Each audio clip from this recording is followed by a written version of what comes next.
Hello friend, આજે આપણે બનાવીશું હોટલ સ્ટાઇલમાં પાઉંભાજી. કેવી રીતે બનાવે છે હોટલમાં પાઉંભાજી એ આપણે આજે જોઈ લઈશું. એના માટે મેં 4 બટાકા લીધા છે, 1 કપ વટાણા લીધા છે અને અડધો ટુકડો બીટ લીધો છે. એને મેં બોઇલ કરવા માટે કુકરમાં મૂકી દીધા છે. 4 વિસલ આવે ત્યાં સુધી આપણે એને થવા દેવાના છે. વટાણા, બટાકા અને બીટને આપણે બોઇલ કરવા મૂક્યું હતું, એ હવે બફાઈ ગયું છે. આપણે આની અંદર ફ્લાવર, કોબી કે બીજું કાંઈ પણ એડ કરવાનું નથી. આ 3 જ વસ્તુને એડ કરીને બાફવાની છે. હવે આપણે આને બરાબર રીતે મેશ કરી લઈએ. બહાર હોટલમાં હંમેશા એ લોકો આ 3 જ વસ્તુનો ઉપયોગ કરે છે પાઉંભાજી માટે, વેજીટેબલ. આપણે કેવું કરીએ છીએ, આપણા ઘરમાં જે પણ પડ્યા હોય એ બધા જ આપણે વેજીટેબલ અંદર એડ કરીએ છીએ. આપણે એવું કરવાનું નથી, ધ્યાન રાખવાનું છે. બરાબર રીતે મેશ થઈ ગયું છે. હવે હું આની અંદર 1 ગ્લાસ, અડધો ગ્લાસ જેટલું પાણી એડ કરીને બરાબર રીતે મિક્સ કરી લઉં. હવે આપણે ભાજી બનાવવા માટે 4 ડુંગળી લઈ લીધી છે અને કચરી ક્રશ કરી લીધી છે. ટામેટાં પણ મેં ક્રશ કરી લીધા છે. 1 શિમલા મરચું લેવાનું છે અને ઝીણું ઝીણું કટ કરી લેવાનું છે. અને મેં લસણની ચટણી બનાવી છે. લસણ 7-8 કળી લસણ લેવાનું છે અને કેપ્સિકમ, શિમલા મરચું આવે એને આપણે અંદર એડ કરીને પેસ્ટ બનાવી લેવાની છે. હવે આપણે એક પેનની અંદર 3 ચમચી જેટલું બટર એડ કરીશું. હવે આપણે 3 પરી જેટલું આશરે તેલ એડ કરીશું. પાઉંભાજીમાં બટર અને તેલનું પ્રમાણ વધુ જ હોય છે, એટલે આપણે તેલને બટર થોડું વધુ જ એડ કરવાનું છે. એને હવે આપણે મેલ્ટ થવા દેવાનું છે.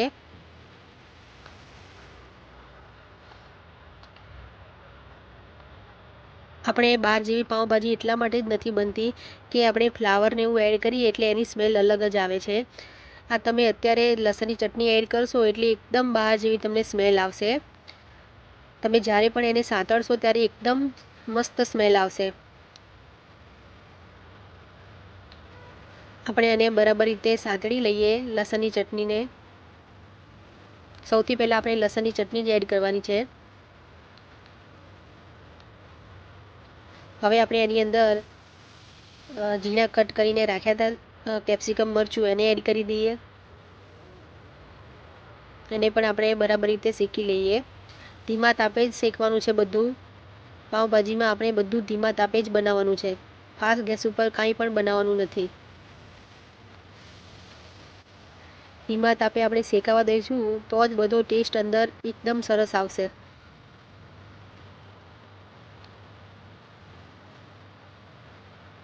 શિમલા મરચું આપણું હવે ચડી જવા આવ્યું છે. આવી રીતે હલાવતા જવાનું અને શેકતા જવાનું છે. હા, આપણે હવે શેકાઈ જવા આવ્યું છે કમ્પ્લીટ.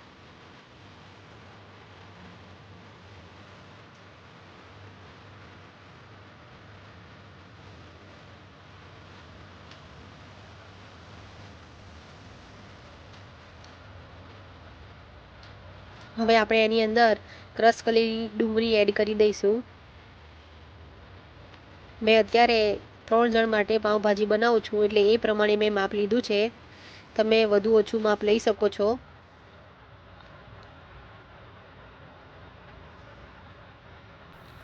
આને પણ બરાબર રીતે આપણે શેકાવા દેવાનું છે. તમે જોજો, શેકાશે એટલે એનો કલર અલગ જ થઈ જશે.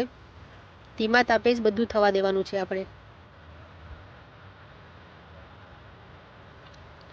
અને એકદમ ગ્રેવી નથી બનાવી દેવાની ડુંગળીની. આપણે હંમેશા આપણે અધકચરું જ બધું એડ કરવાનું છે. ડુંગળી શેકાઈ જાય પછી આપણે એની અંદર મસાલા એડ કરી દઈશું. જુઓ તમે, કલર કેટલો સરસ આવી ગયો છે. ધીમા તાપે થઈ જાય પછી એને જો ચેક કરવાનું, તમે કલર એકદમ સરસ આવી જશે.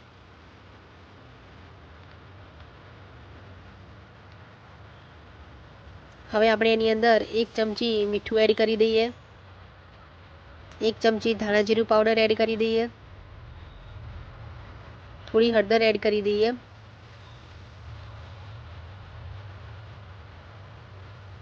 અને મેં થોડાક વટાણા બોઇલ કરેલા અલગથી રાખી મૂક્યા હતા, એને હું એડ કરી દઈશ. અને આપણે ટામેટાને ક્રશ કરીને રાખ્યા હતા એને એડ કરી દઈએ. આ બધું જ આપણે બરાબર રીતે મિક્સ કરી લેવાનું છે અને ધીમા તાપે થવા દેવાનું છે.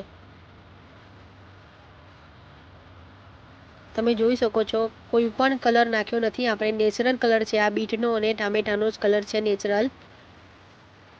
બીટ તમે નાખશો એટલે પાઉંભાજીનો કલર બહુ જ સરસ આવશે.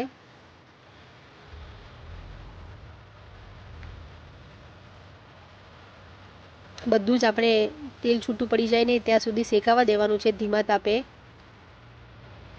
હવે આપણે આની અંદર 1 ચમચી જેટલો પાઉંભાજી મસાલો એડ કરી દઈશું.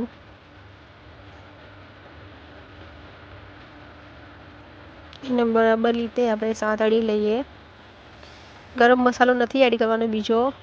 અમુક લોકો શું ગરમ મસાલો પણ એડ કરે છે અને પાઉંભાજી મસાલો પણ એડ કરે છે.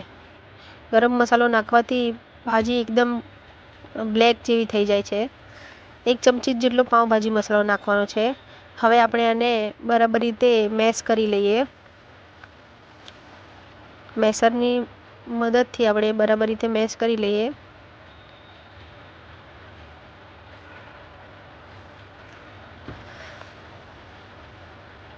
મેશ કરવાથી બધો મસાલાનો ટેસ્ટ બહુ સરસ આવશે. બધું બરાબર રીતે મિક્સ થઈ જશે પછી એનો ટેસ્ટ ડબલ થઈ જશે.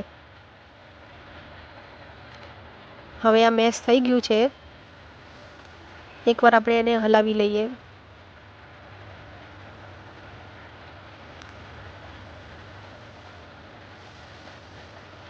તમે જોઈ શકો છો તેલ એકદમ છૂટું પડી ગયું છે. આપણા મસાલા હવે એકદમ ચડી ગયા છે. હવે આપણે એની અંદર જે બટાકા વટાણા અને બીટને બોઇલ કરીને રાખ્યા છે એને હવે આપણે એની અંદર એડ કરી દઈશું.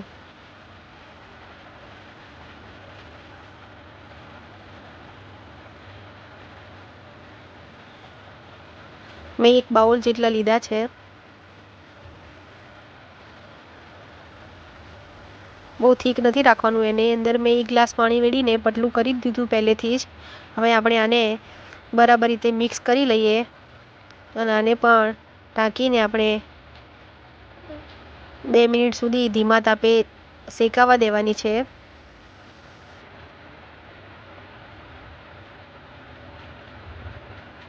એટલે એનો કલર પણ એકદમ સરસ આવી જશે. ધીમા તાપે આપણે એને શેકાવા દેવાની છે. તમે જોઈ શકો છો ભાજીનો કલર બહુ જ સરસ આવી ગયો છે. મેં ધીમા તાપે 5 મિનિટ એને શેકાવા દીધી હતી એટલે તેલ પણ છૂટું પડી ગયું છે અને આપણી ભાજી પણ રેડી થઈ ગઈ છે. પાઉંભાજીને બનતા થોડી વાર લાગે છે પણ ધીમા તાપે જ થવા દેવાની. હવે આપણે પાઉં શેકવા માટે બટર અને તેલને લઈ લઈશું. એની અંદર થોડી ભાજી આવી રીતે એડ કરી દઈશું. મેં પાઉંને કટ કરીને પહેલેથી રાખ્યું છે એને હું શેકી લઈશ અંદર.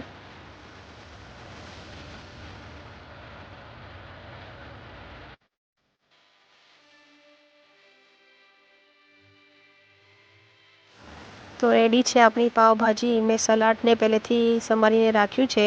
હવે આપણે ભાજીને સર્વ કરી લઈએ. તમે જોઈ શકો છો એકદમ નેચરલ કલર, બહુ જ સરસ કલર દેખાય છે. જોતાં જ તમને મોઢામાં પાણી આવી જાય અને ખાવાનું મન થઈ જાય એવી પાઉંભાજી રેડી છે. તમે આવી રીતે બનાવશો તો બિલકુલ પાઉંભાજી બહાર જેવી જ બનશે. એકવાર તમે જરૂરથી ટ્રાય કરજો. ઉપરથી હું 1 ચમચી જેટલું બટર એડ કરી દઉં છું. તો રેડી છે આપણી પાઉંભાજી. ફ્રેન્ડ તમે જરૂરથી બનાવજો અને મને કમેન્ટ કરીને કહેજો કે તમને પાઉંભાજી કેવી લાગી. તમને આ રેસીપી સારી લાગે તો લાઈક, શેર અને સબસ્ક્રાઈબ જરૂરથી કરજો. Thank you.